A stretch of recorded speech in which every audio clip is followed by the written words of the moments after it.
Habari za wakati huu, mtazamaji wa Domiko TV.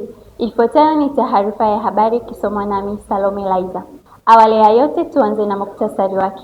Washiriki wa tamasha la ulimbwende na utanashati wa chuo cha uandishi wa habari na utangazaji Dodoma, Domeko, waeleza maandalizi kuelekea tamasha.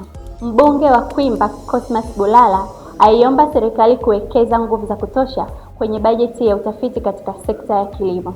Raia zaidi ya 231 wa kigeni wakamatwa nchini Uganda.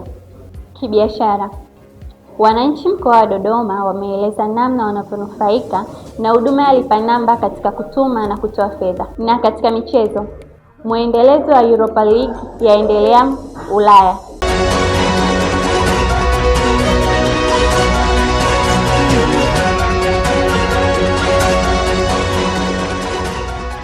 Habari kamili. Mbunge wa Kwimba Cosmas Bulala ameiomba serikali kuwekeza nguvu ya kutosha kwenye bajeti ya utafiti katika sekta ya kilimo. Undani wa habari hii tuungane naye Michael Mundela. Bulala amesema bajeti ya utafiti imekuwa ikiongezeka kutoka Tanzania shillings bilioni 7.3 mwaka 2020-2021 hadi takriban Tanzania shillings bilioni 100 mwaka 2024-2025, lakini bado kiwango hicho hakitoshi kulingana na ukubwa wa malengo ya taifa. Mheshimiwa Mwenyekiti, mwaka 2021 wakati Rais Samia Suluhu Hassan anakuwa rais wa Jamhuri ya Muungano wa Tanzania, bajeti ya Wizara ya Kilimo ilikuwa shilingi bilioni 294. Lakini leo hii miaka mitano baadaye tunazungumzia bajeti ya trilioni 1.2. Hii ni ishara kwamba Daktari Samia Suluhu Hassan ni daktari bingwa wa matatizo ya wakulima wa nchi ya Tanzania. Tuna haja ya kuongeza bajeti yetu kwenye eneo la utafiti.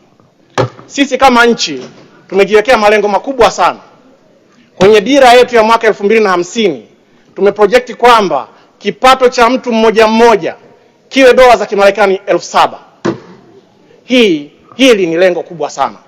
Lakini pia Wizara ya Kilimo imesema kwamba thamani ya biashara ya kilimo au thamani ya sekta ya kilimo kufikia mwaka 2050 hiyo ni shilingi bilioni 100. Haya ni malengo makubwa ambayo ni mara 5 ya thamani ya sasa. Alimaliza kwa kusema kuwa utafiti wa mbegu bora ni suala la kiuchumi na usalama wa chakula, kwa sababu mbegu zinazohimili mabadiliko ya tabia nchi zinaweza kuongeza uzalishaji, kupunguza utegemezi wa chakula kutoka nje, kuongeza mauzo ya nje na kuongeza kipato cha wakulima. Mbegu sio tu swala la kutufanya tupate tija katika uzalishaji, lakini mbegu pia ni swala la usalama wa taifa. Mtu akitaka kucheza na sisi kwenye mambo ya usalama wa chakula, anacheza na sisi kwenye mbegu. Kwa hiyo tuweke jitihada nyingi kuwekeza kwenye eneo la mbegu. Nikiripoti kutoka chumba cha habari, mimi ni Michael Mundela wa Domeko TV. Na habari yake Michael Mundela inatutamatishia habari za kitaifa kwa siku ya leo. Tupate mapumziko mafupi, tukirejea ni habari za kimataifa. Kaa tayari. Mchanganya picha? Niko tayari. Mtu akinasa picha? Niko tayari. Mwasilishaji? Niko tayari. Kaa tayari, anza. Katika pitapita zangu nimekutana na ng'ombe maskini akiwa amezaa mapacha. Wahenga hawajibu meseji.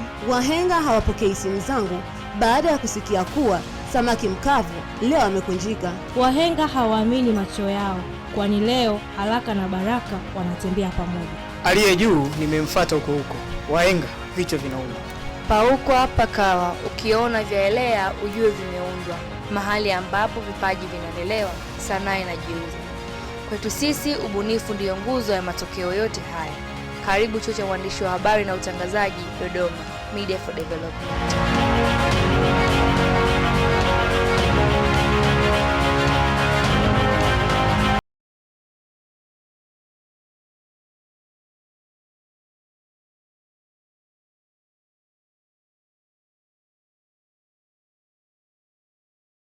Na mtazamaji wa Domiko TV, tumerejea tena na sasa ni habari za kimataifa.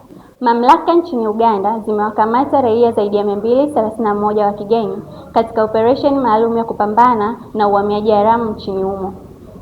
Habari kamili na Elizabeth Nkwabi.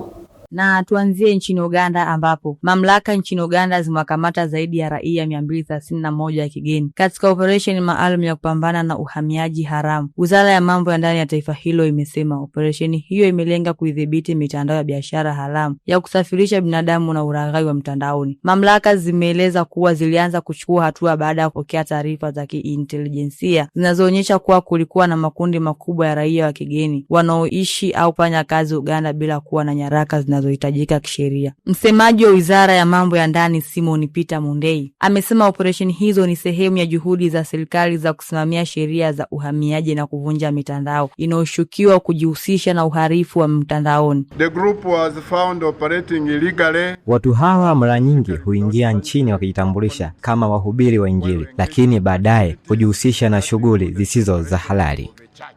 Inaelezwa kwamba wahamiaji hao walisafirishwa hadi Uganda baada ya kuahidiwa ajira, wakati wengine wakati yao walikuwa wakijihusisha na ulaghai wa mtandaoni. Na tukihamia katika Falme za Kiarabu ambapo Umoja wa Falme za Kiarabu UAE umesema utajiondoa kwenye muungano wa nchi zinazouza mafuta kwa wingi ulimwenguni OPEC na OPEC Plus kuanzia Mei Mosi 2026. Kulingana na taarifa iliyochapishwa na shirika la habari la WAM, uamuzi wa Umoja wa Falme za Kiarabu unaakisi maono ya muda mrefu ya kimkakati na kiuchumi katikati ya mabadiliko kwenye sekta ya nishati. Hatua hiyo ya kujiondoa kwa mzalishaji huyo mkubwa wa mafuta inatazamwa kama pigo kubwa kwa OPEC na OPEC Plus, huku ushawishi wa kundi hilo kwenye soko la mafuta la kimataifa ukitarajiwa kupungua. Elizabeth Nkwabi, Domeko TV.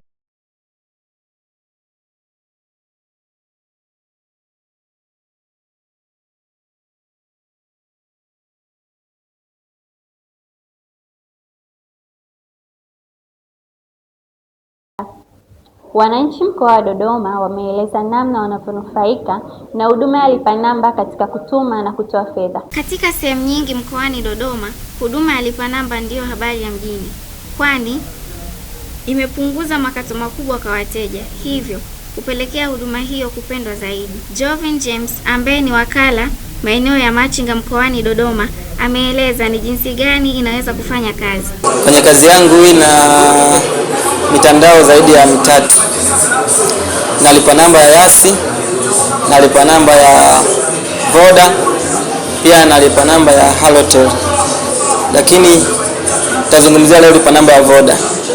Lipa namba ya Voda kwa wateja wanaokuja kutoa kwa mawakala, wengi hupenda kutumia lipa namba. Kwa sababu gani hupenda kutumia lipa namba? Ni kwa sababu lipa namba haina makato makubwa. Mteja anakuja kutoa milioni 5, milioni 3, anakatwa 12,000, kuanzia milioni 3 na kuendelea. Anakatwa 12,000, ambapo angetumia kutoa kwa lipa namba angekatwa 5,000 tu. Hivyo basi lipa namba tumeweka kwa ajili ya kuwasaidia wateja na si kwa ajili ya kuwanufaisha mawakala.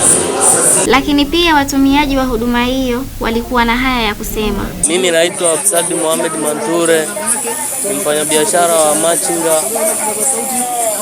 Kwa upande wa lipa namba imenisaidia pakubwa, kwa sababu lipa namba huwezi ukatumia gharama kubwa wakati wa kutoa hela, na ni nzuri pia kwa kuweka hela, kwa kutunzia hela zako. Mfano, umefanya kazi zako, unaenda kuweka kwenye lipa namba, so ni vizuri, na nawashauri vijana wenzangu kutumia huduma ya lipa namba ili kutuwezesha katika biashara na maisha yetu. Kwa majina naitwa Deborah Godwin, mimi ni mkazi wa Dodoma. Kwa upande wangu naona kutoa pesa kwa njia ya kawaida au kwa lipa namba, kwa njia nzuri na sahihi ni kwa lipa namba, kwa sababu kwa upande wangu inanirahisishia sana, kwa sababu makato yanakuwa ni madogo ukilinganisha na kutoa pesa kwa kawaida. Na ukitoa pesa kwa lipa namba. Nikiripoti kutoka hapa soko kuu la Machinga lilopo mkoani Dodoma, ni mimi Zuriat Athman wa Domeko TV. Msimu wa mavuno mkoani Dodoma kwa mazao mengi ya chakula, mahindi na mazao mengine huanza rasmi mwezi wa 5 na kuendelea hadi mwezi wa 7. Lakini karanga hulimwa mwezi wa 12 hadi wa 1 na kuvunwa mwezi wa 3 hadi mwezi wa 5. Wafanyabiashara wengi wanatumia fursa ya kuuza bidhaa ya karanga, hali inayorahisisha upatikanaji wa wateja na kujiongezea kipato. Wakizungumza na Domeko TV, baadhi ya wafanyabiashara wamesema Karanga zimekuja kuleta msaada mkubwa katika soko la biashara. Hali hii inawavutia vijana wengi kuingia kwenye biashara ya uuzaji wa karanga. Naitwa Eva Mvuli Kazungu, mimi ni mfanyabiashara hapa Machinga. Ni mfanyabiashara wa biashara hii ndogo ndogo tu ya karanga, nauza pia nauza na afuru. Sio sawa, tunauza hizi biashara lakini bado kuna changamoto kubwa tu ya biashara. Kama hizi karanga bado ziko juu, ndio watu wanajua kwamba ziko nyingi, zinaonekana nyingi ila bado ziko juu sana. Kwa hiyo hivyo tunapata tu manufaa bado tupate riziki, watoto wale maisha mengine yaendelee. Tukiwa wateja huko, tunashukuru Mungu riziki tunapata. Sema kwa biashara tumekuwa wengi sana. Unajua mtu akishaona fulani anafanya biashara hii anaona kama vile anapata. Kwa hiyo ndio hivyo tunabaki tunagawana riziki tu, lakini hatuna kile kiwango cha kusema kwamba tukakizi baadhi ya vitu vitawezekana. Naitwa Mariam Shabani. Kazi yangu ndo kama hiyo mnavyoiona, najishughulisha na karanga. Changamoto zipo za biashara kama mnavyoona wenyewe, kila ninapotembea nakutana na biashara kila aina ya karanga, kila mtu anatikisha ungo. Kwa mimi kwanza mwezi wa 12 ule anaanza kununua karanga na shemsha kilimo cha umwagiliaji. Kwa hiyo bei yake ni tofauti. Kwenye msimu wa mwezi wa 12 nikinunua ndo 25, nikipia gharama zake, chumvi, maji, mifugo, ile nikapata 50,000 au 45. Nikitoa inachobakia ni cha kwangu, ambao huna ajira. Maana hii ndio biashara ambayo haina mtaji. Hata ukichanganya kwa mtu ukimwambia naomba niazime bebe moja, anaweza kuazima ukaja ukachanganya leo kumrudishia. Mimi nawashauri kama kuna vijana hayumba, wao wanawake, wao wanaume, wajikite kwenye biashara. Maana hata hapo hata wanaume wanatumia biashara na wanachemsha, wanatembeza, wanauza hivyo hivyo. Kwa jumla zao la karanga na ajira limeendelea kufungua milango ya kipato kwa wengi, hasa kwa vijana na wanawake. Nikiwa hapa katika moja ya soko la wafanyabiashara wa Machinga mkoani Dodoma, ambapo nimeingia na baadhi ya wafanyabiashara wameeleza vijana kuchangamkia swala la uuzaji wa karanga. Nikiripoti kutoka hapa katika moja ya soko la wafanyabiashara mkoani Dodoma wa Machinga, mimi ni Kasel Ndemu wa Domeko TV.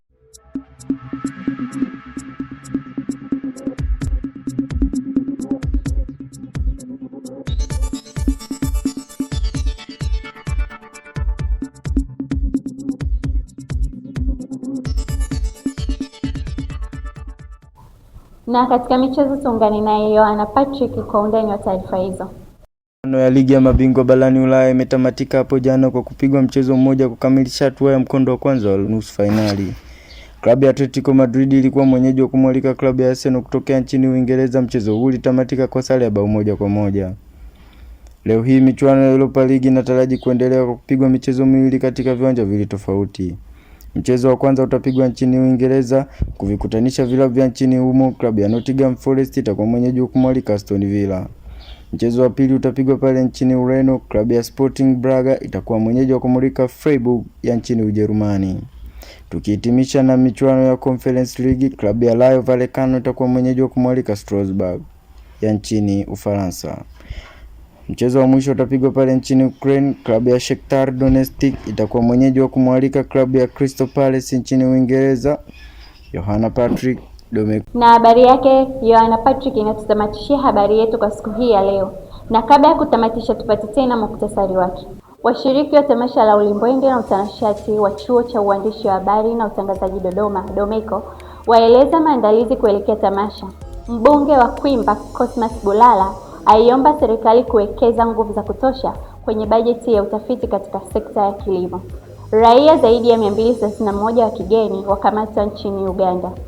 Kibiashara, wananchi mkoa wa Dodoma wameeleza namna wanavyonufaika na huduma ya lipa namba katika kutuma na kutoa fedha. Na katika michezo, muendelezo wa Europa League yaendelea Ulaya. Na huo ndio mwisho wa taarifa ya habari kutoka hapa Domeko TV. Kwa niaba ya wale wote walioshiriki, langu jina ni Salome Liza.